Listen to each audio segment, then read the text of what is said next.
Hey everyone, and happy day 2. Yesterday we talked about what's going on underneath emotional eating and cravings, and today the gift that I have for you is actually a meditation, which you can get in the email, the button below this video. That's actually an audio that you can do whenever you're having a craving. Now I want to talk to you for a minute about what's going on with cravings.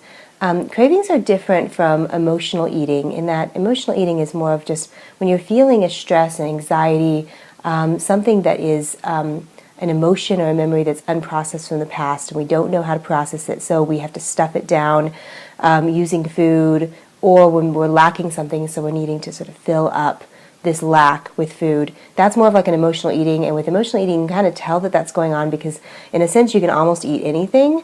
If there's anything just sort of hanging around the house, it's not really necessarily contingent on a specific type of food. With cravings, it's a little bit different. With cravings, it's usually very, very specific. Some of you may really resonate with this. If you have a type of food that is very specific, like you will search all over town to find a specific one done a specific way. Like, for example, one woman I talked to, she liked iced tea that had a certain type of cup with it and had a certain type of crunch with the ice. And it was very, very specific. It wasn't just any iced tea.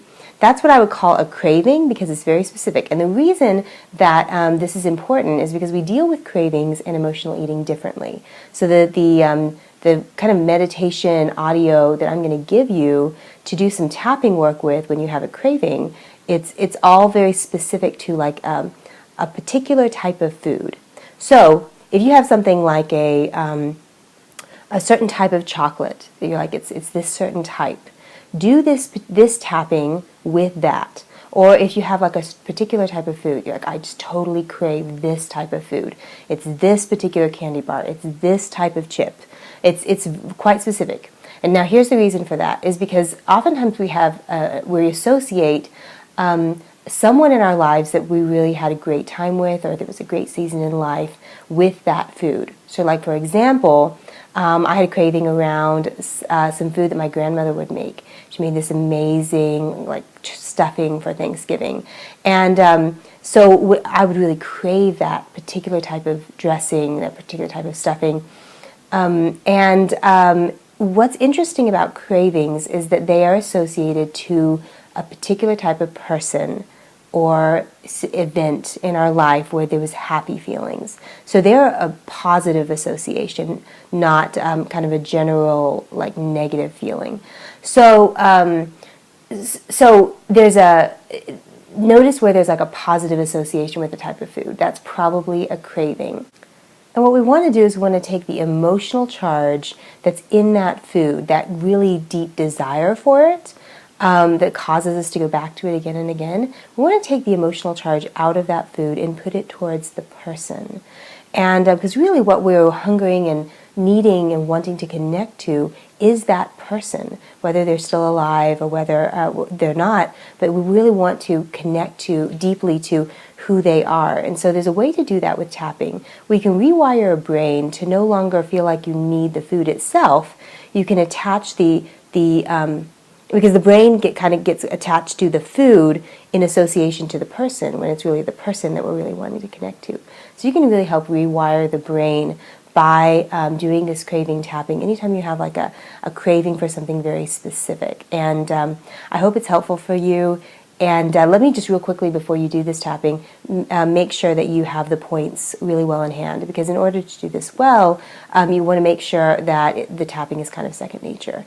So just for a quick reminder, the first tapping point that we use for like the setup statement is here on the side of the hand. It's called the karate chop point. So if I tell you, start with the karate chop point, you're going to start here.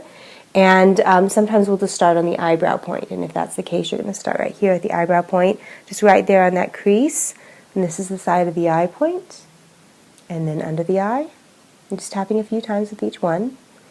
Under the nose, under the chin, the collarbone point, which again is down from where that just this kind of little indention is. I know there's a scientific name for it, I just don't know what it is. And so it's just down from that and just a little bit out, and I just use a few fingers right there to tap it. and then the top of the head. So those are your 7 tapping points, 8 including the karate chop point. Get comfortable with those, and then just to kind of get yourself to a quiet place whenever you feel that sort of craving coming on, and preferably have that food right in front of you. It makes it much more visceral, and it can be much more effective if you have that food right in front of you. And do this, and let me know your thoughts. I'd love to get your feedback and answer any questions you have about what came up. Sometimes there are a couple of different aspects to this, but I'm going to try to cover as much as I can in this craving tapping. Like anything else, we can go so much deeper in a one-on-one session. So if you're ready to dig deeper, please feel free to call me to check in with me. There's so many great techniques on how to work with our relationship with food and how to clear some of these old beliefs and old programming out of us. So I hope this is helpful. Have fun.